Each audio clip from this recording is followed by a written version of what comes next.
오늘 말씀의 주제는 우리는 여전히 죄인이지만은 의롭다고 인정받았습니다. 이런 주제로 함께 말씀을 나누려고 합니다. 우리는 여전히 죄인이지만은 하나님은 우리를 의롭다고 인정하셨습니다 하는 내용입니다. 요즘 그리스도인에 대한 비판과 빈정거림이 노골적입니다.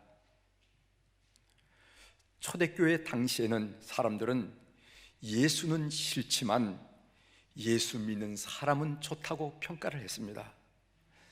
예수가 싫었던 이유는 뭐냐면은 예수라는 이름이 고대사에서는 듣지도 보지도 못했던 낯선 이름이었기 때문에 그렇습니다. 반면 예수 믿는 사람들은 좋아했습니다. 왜냐하면 그들의 인격이 이방인들이 흉내낼 수 없을 정도로, 이방 종교인들이 흉내낼 수 없을 정도로 고상했기 때문에 그렇습니다.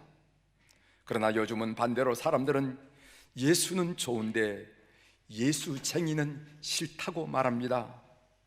예수가 좋은 이유는 그분의 삶과 사상이 얼마나 고상한지 이미 익숙히 알기 때문이고, 예수쟁이가 싫은 이유는 나를 비롯해서 우리의 인격이 사람들이 볼 때 너무나 실망스럽기 때문입니다. 이때야말로 존 웨슬레의 성화론이 한국교회에 긴급히 요청된다고 이렇게 확신합니다. 그동안 한국교회는 존 웨슬레의 신학을 제대로 이해하지 못하고 성령의 체험만을 강조했어요. 여러분, 1738년 5월 24일 올더스게이트 어떤 모임에서 존 웨슬레가 가슴이 뜨거워졌다, 이것만 강조했어요. 존 웨슬레가 정말 가르치고자 했던 것은 뭐냐면은 내주하시는 성령님의 도우심으로 가꿔지는 성화, 곧 작은 예수가 되는 것을 관심을 가졌습니다. 그래서 존 웨슬레 회개를 우리 기독교의 현관이라 입구라 얘기했고, 그 다음에 의인을, 오늘 같이 공부하는 것을 의인을 현관이라 얘기했으면서 종교의 본질은 무엇인가 성화로 강조했는데, 오늘 우리는 그 부분을 놓치고 신앙생활을 한다는 것입니다. 그래서 저는 몇 주에 걸쳐서 존 웨슬레의 성화론을 함께 여러분들과 나누려고 합니다.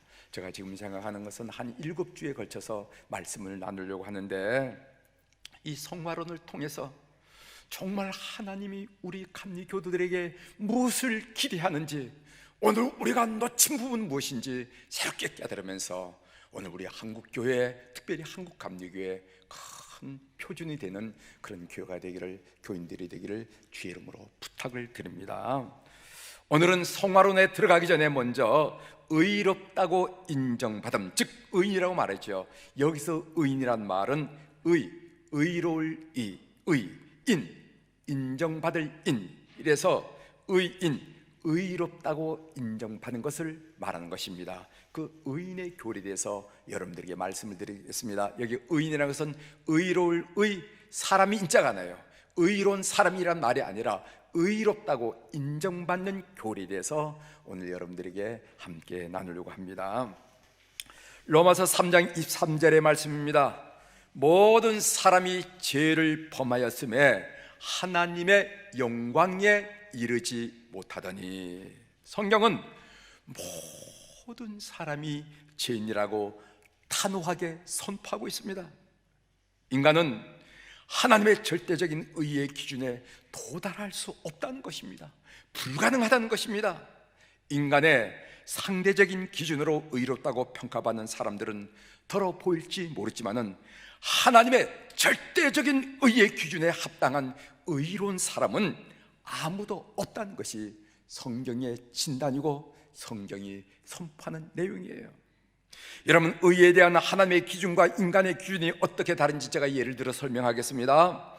사람들은 살인 행위를 저질러야만 죄를 범했다고 이렇게 생각하고 말합니다. 그러나 예수님은 마음속에 미운 감정만 있어도 이미 살해난 것이라고 죄를 범했다고 말씀하세요. 이 말씀이 마태복음 5장 22절에 나온 말씀이 아닙니까? 사람들은 실제로 간음 행위를 해야만 죄를 지은 것이라고 여깁니다. 그러나 예수님은 마음속에 음욕을 품었다면 이미 간음한 것으로 죄를 범했다고 말씀하시는 것입니다. 이 말씀이 마태복음 5장 28절에 있는 말씀이 아니겠습니까? 하나님의 기준으로는 사람 속에 품은 생각까지 죄라는 것입니다. 세상의 마음속으로 죄를 범하지 않은 사람이 과연 있을까요? 이렇게 따져본다면 그 어느 누구도 하나님의 절대적인 의에 도달할 수 없다는 것을 우리가 인정하지 않을 수가 없는 것입니다. 인간의 노력으로는 하나님의 의를 충족시킬 수 없습니다. 인간의 노력으로 혼받으려고 발버둥 친다면, 몸부림친다면 그 결국은 무엇이냐면 절망밖에 없다는 거예요. 인간 편에서는 구원받을 길이 없지만은 하나님 편에서 인간이 구원받도록 구원의 길을 열어주셨어요. 그래서 우리 기독교를 다른 종교와 비교할 수 없는 은혜 종교라고 말한 이유가 그겁니다. 우리 인간은 아무리 발버둥 치고 아무리 몸부림쳐도 구원받을 수 있는 가능성이 전무하지만은 하나님께서 우리 인간이 구원받을 수 있도록 길을 열어주셨다. 그래서 은혜 종교라 이렇게 얘기하는 겁니다. 하나님께서 죄로 인해 죽을 수밖에 없는 인간의 문제를 예수 그리스도를 통해서 해결해 주셨습니다. 예수 그리스도가 대속 제물이 되신 것입니다. 대속은 남의 죄를 대신해서 죄값을 치르는 것을 말해요. 다시 말해서 내가 죄를 지었지만은 예수 그리스도께서 대신 벌을 받으셨기 때문에 나를 의로운 자로 여기시고 만드셨다, 그런 의미입니다. 이 대속 사상은 우리에게는 조금 낯설은 그런 사상일지 모르지만 유대인들에게는 너무도 자연스럽고 익숙한 사상. 그래서 예수님께서 이런 말씀을 하시고 또 바울 사도께서 이런 가르침을 할 때 아마 그 앞에 듣던 사람들 다 고개를 끄덕거렸을 겁니다. 왜? 그건 우리가 익숙한 사상이니까. 희생제사 제도가 바로 그런 의미입니다. 사람이 죄를 범합니다. 그는 죄로 인한 죽음을 피하고 하나님과의 관계를 회복하기 위해서 희생제사를 드립니다. 제사는 양을 비롯한 율법을 정한 짐승을 잡아서 하나님께 제물로 바치는 것을 말하는 것입니다. 그렇게 함으로써 사람의 죄가 짐승에게 전가되고 동물에게 전가되고 그 동물이 죽음으로 말미암아 대속됨으로써 사람이 의롭게 된다는 것입니다. 이런 일련의 과정을 거치면서 제사를 드리는 사람들은 다음과 같은 사실을 깨닫게 됐을 것입니다. 첫 번째로는 죄의 대가예요. 죄는 그냥 용서되는 것이 아니라 대가를 지불해야 된다. 우리 인간관계에서 오래 시간이 지나면 너도 있고 나도 있고 그리고 없어지는 그런 게 아니라는 거예요. 죄는 반드시 대가를 지불해야 된다. 죄를 용서받으려면 반드시 대가를 지불해야 된다. 두 번째로 피해 속죄. 죄의 대가는 그냥 가벼운 것이 아니라 면죄부 몇 푼으로 살아낼 수 있는 살 수 있는 것이 아니라 죄의 대가는 그것은 생명을 바쳐야 하는 엄중한 것이다. 세 번째로는 대속. 그래서 저 가엾은 양이, 저 가엾은 소가 내 대신 지금 벌을 봐라, 그렇게 피를 토하고 죽고 있구나 하는 것을 유대인들은 희생 제사를 드리면서 그 현상을 목격하면서 마음속에 깊이 깨달았을 것입니다. 유대인들이 동물 희생 제사를 통해서 대속함을 받은 것처럼 예수 그리스도께서 십자가에 달려 돌아 죽으심으로 우리의 죄를 대속하셨습니다.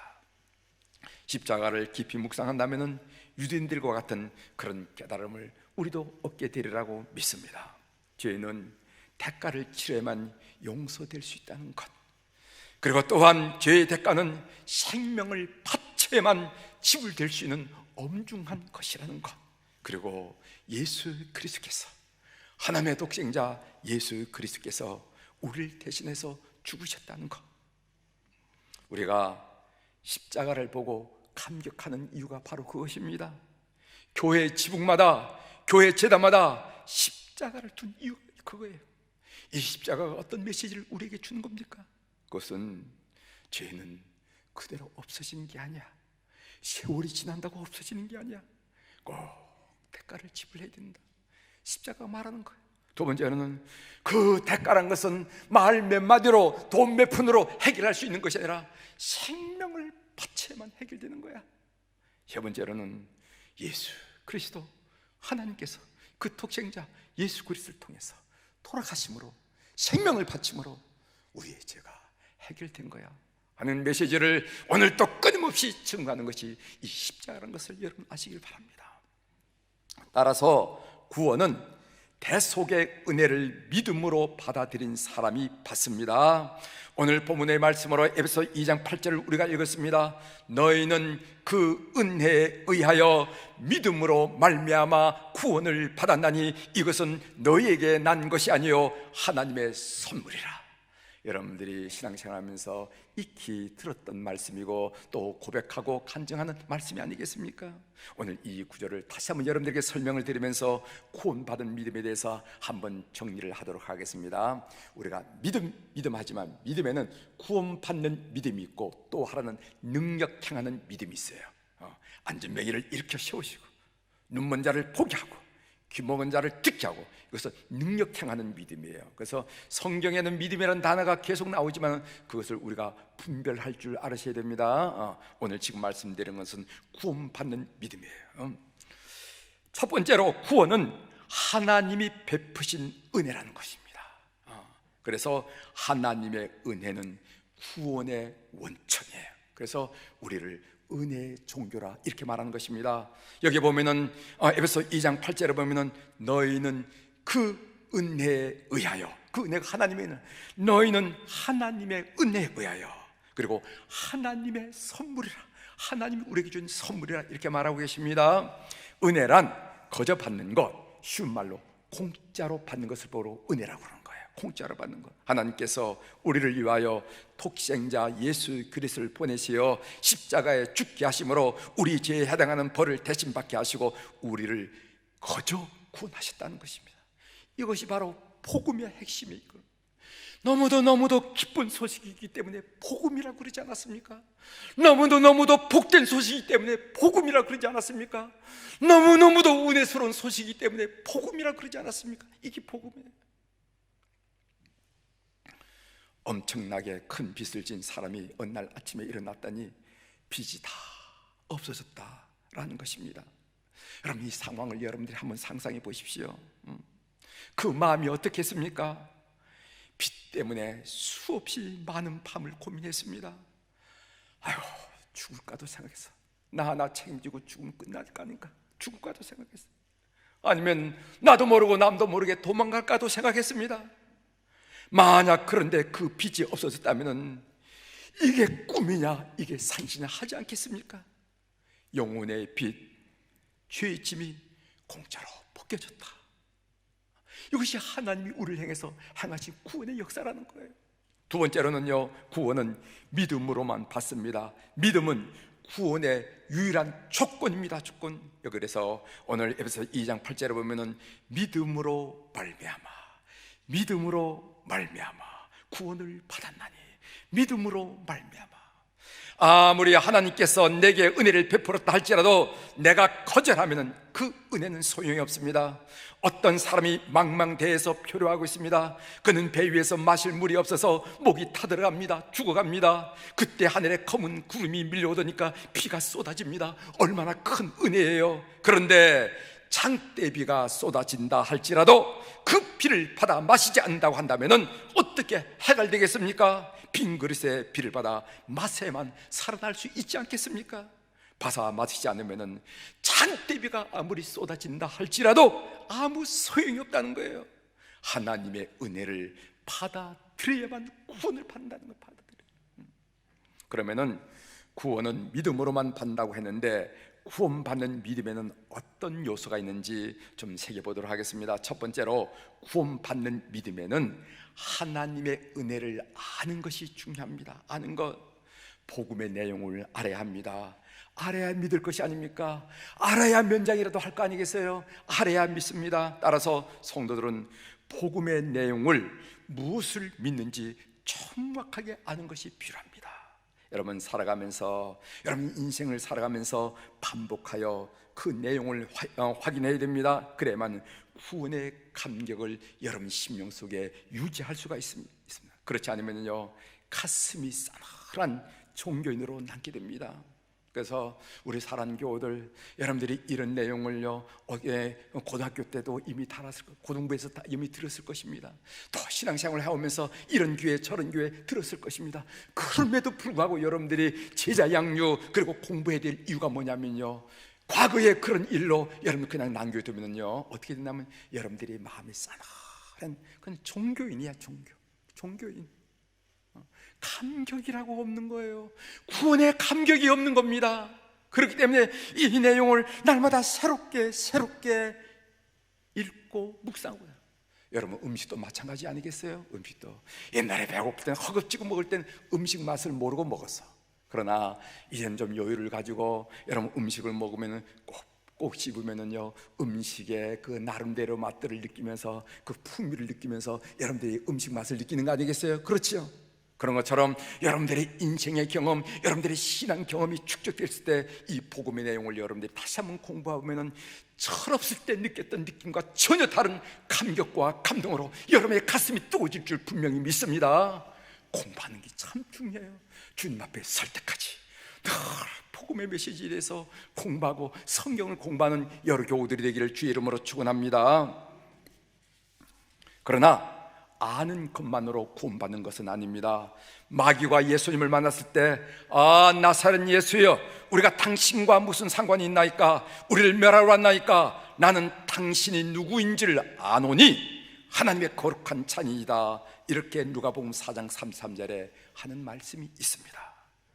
마귀가 뭐라고 했냐면 나는 당신이 누구인 줄 아노니 하나님의 거룩한 자니다. 마귀도 예수님이 하나님의 아들인 줄 알았다는 것입니다. 그렇다면 마귀도 구원받았습니까? 그렇지 않죠. 그래서 존 웨슬리는요 뭐라고 말했냐면 이것을 보고 마귀의 믿음이라, 알무로 끝나는 것은요 마귀의 믿음이라, 이렇게 존 웨슬리가 설명했습니다. 두 번째로는요, 구원받는 믿음에는 하나님의 은혜를 받아들이는 것이 중요합니다. 알지만 받아들이지 않을 수가 있어요. 지식으로 따지자면요, 아는 것으로 따지자면 비교 종교학 교수들이 가장 잘 알 것입니다. 불교의 특징이 무엇이고 기독교의 특징이 무엇이고 이슬람교의 특징이 무엇이고 비교해서 알아낼 수가 있을 거예요. 그러나 그들 중에 하나님의 은혜를 받아들이지 않는 사람이 많이 있습니다. 그러면 구원과는 상관이 없어요. 로마서 10장 9절에 이런 말씀이 있습니다. 내가 만일 내 입으로 예수를 주로 신하며, 이렇게 했어요. 여기서 신한다는 말은 무슨 말인가 하면 동의한다는 말이고 받아들인다는 말이에요. 예수님의 죽음의 필요성, 나의 죄의 엄중함, 예수님의 죽음의 필요성, 예수 그리스도의 십자가의 공로, 예수님의 부활의 능력을 모두 받아들이고 인정하는 거예요. 세 번째로는 구원받는 믿음에는 신뢰하는 것이 중요합니다. 예수 그리스도의 말씀을 전적으로 믿습니다. 아멘. 예수 그리스도의 보혈을 전적으로 의지합니다. 아멘. 예수 그리스도의 십자가 공로를 전적으로 신뢰합니다. 아멘. 예수 그리스도께서 십자가에서 흘린 피는 다른 사람이 아닌 바로 나를 위한 것이로 의심하지 않습니다. 아멘 하면서 받아들인다는 거예요. 이처럼 복음을 알고 복음을 받아들이고 그 복음의 말씀을 신뢰할 때 구원의 사건은 여러분 삶 속에 일어나게 된다는 것입니다. 여러분 성경에 나온 신뢰로 이 구원받는 믿음을 다시 한번 생각해 보도록 하겠습니다. 민수기 21장에 보면요, 출애굽하는 이스라엘 백성들이 하나님을 원망하다가 광야의 불뱀에 물려서 죽게 된 사연이 소개되어 있습니다.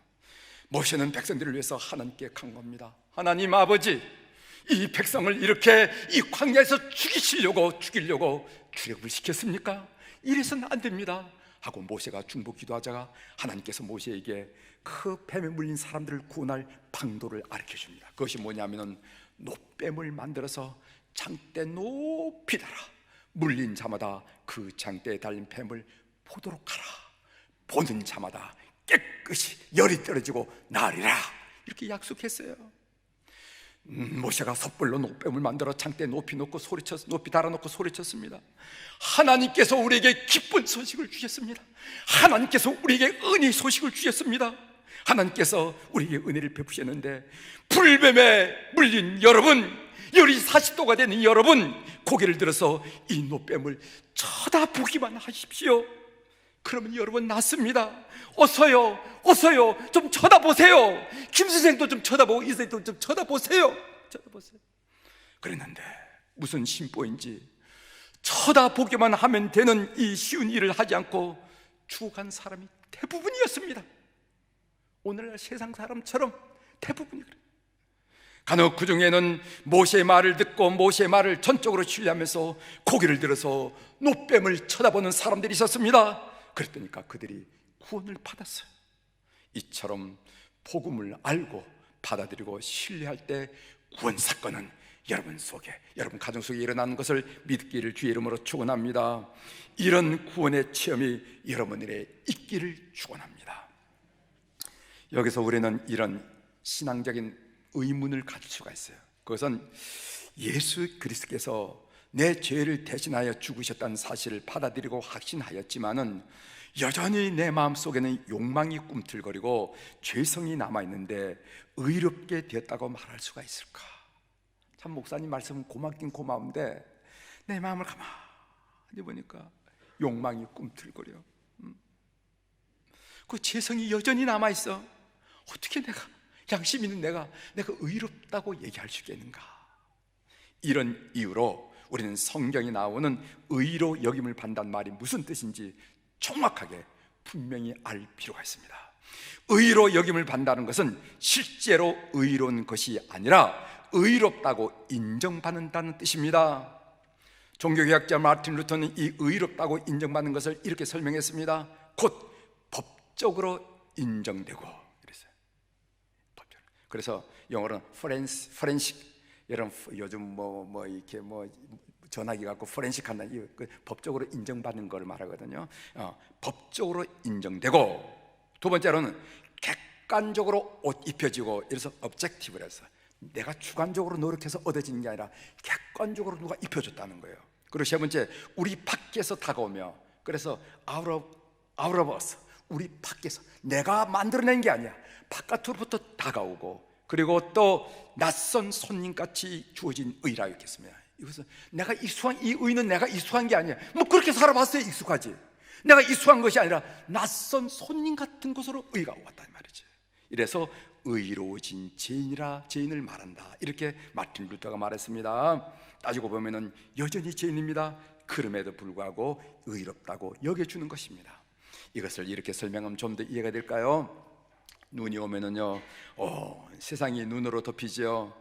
눈 덮인 온 세상은 깨끗해 보입니다. 사람들이 아침에 문을 열고 창문을 열고 들판을 내다보면서 이렇게 외칩니다. 와, 천지가 깨끗하다. 온 세상이 희어졌어. 그러나 진짜 깨끗할까요? 아닙니다. 그 눈 밑에는요, 개구리 죽은 것, 떨어진 고무신자, 개똥, 항아리 깨진 거, 기저귀 버린 거, 지저분한 것이 다 있어. 이처럼, 그렇지만은 겉보기는 깨끗해 보이죠. 이처럼 신자의 내면 속에는 여전히 더럽고 지저분한 죄성이 있습니다. 부인할 수 없어요. 그러나 하나님은 예수 그리스도의 피로 덮인 우리를 보고 참 깨끗하구나. 뭐로 덮었다고요? 예수 그리스도의 피로 덮었어. 깨끗하구나 내 새끼, 깨끗하구나 내 아들, 깨끗하구나 내 딸, 이렇게 하신다는 거예요. 이 사실을 믿는 교우들이 되기를 주의 이름으로 축원합니다. 많은 그리스도인들이 구원의 확신에 흔들린 이유가 바로 여기 있습니다. 이 의인이란 말을 잘 이해하지 못했기 때문입니다. 내 생각을 보면은, 내 말을 보면은, 내 행동을 보면은 여전히 죄를 짓고 있는데 내가 어떻게 의롭다고 말할 수가 있겠는가? 나는 아직 멀었어 라고 생각한다는 것입니다. 여러분, 구원받은 사람 한번 고수해 보십시오. 여러분, 들었다 놨다 들었다. 왜 손을 못 드세요? 아이고, 난 아직 멀었어요.